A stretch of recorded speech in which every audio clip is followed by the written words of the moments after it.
is a standard view about democratic societies and the role of the media within them. It's expressed, for example, by Supreme Court Justice Howell when he spoke of the crucial role of the media in affecting the societal purpose of the First Amendment, namely enabling the public to assert meaningful control over the political process.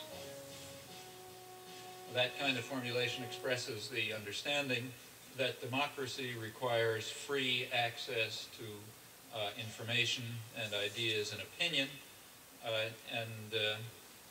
the same conceptions hold not only with regard to the media, but with regard to educational institutions, publishing, the intellectual community generally. It is basic to the health of a democracy that no phase of government activity escape the scrutiny of the press. Here, reporters are assigned to stories faithful not only to our nation, but to all nations. Congress, says the First Amendment, shall pass no law abridging the freedom of the press, and the chief executive himself throws open the doors of the White House to journalists representing papers of all shades of political opinion.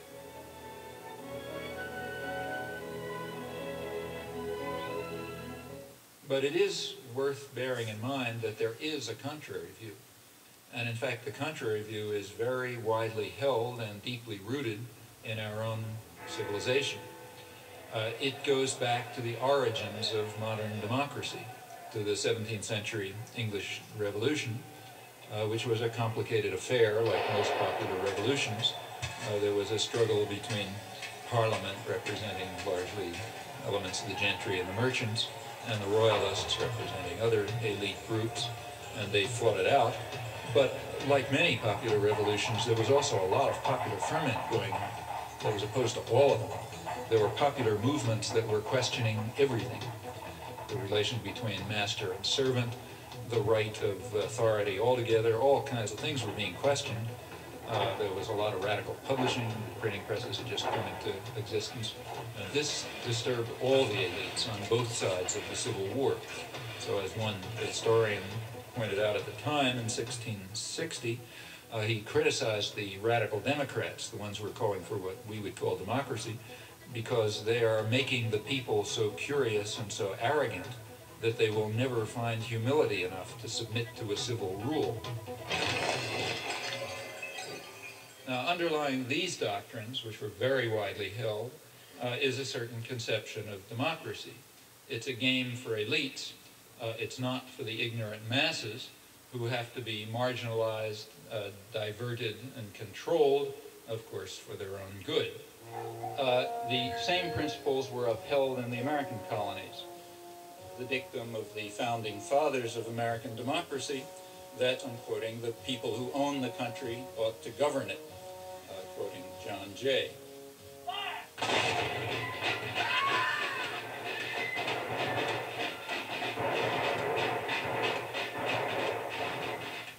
Now, in modern times, for elites, this contrary view about the intellectual life and the media and so on, this contrary view, in fact, is the standard one, I think, apart from rhetorical flourishes. From Washington, D.C., he is intellectual, author, and linguist, Professor Noam Chomsky. Manufacturing Consent. What is that title meant to describe? Well, the title is actually borrowed from a book by Walter Lippmann, written back around 1921, in which he described what he called the manufacture of consent as a revolution in the practice of democracy. What it amounts to is a technique of control. And he said this was useful and necessary because the common interests, the general concerns of all people, elude the public. The public just isn't up to dealing with them, and they have to be the domain of what he called a specialized class. Notice that that's the opposite of the standard view about democracy. There's a version of this expressed by the highly respected moralist and theologian Reinhold Niebuhr, who was very influential on contemporary policymakers.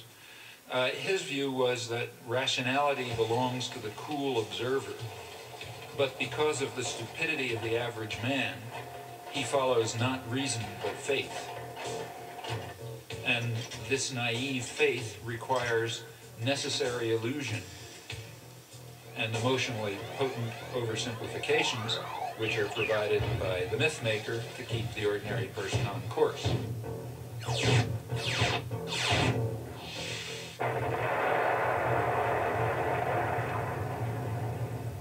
It's not the case, as the naive might think, that indoctrination is inconsistent with democracy. Rather, as this whole line of thinkers observes, it's the essence of democracy.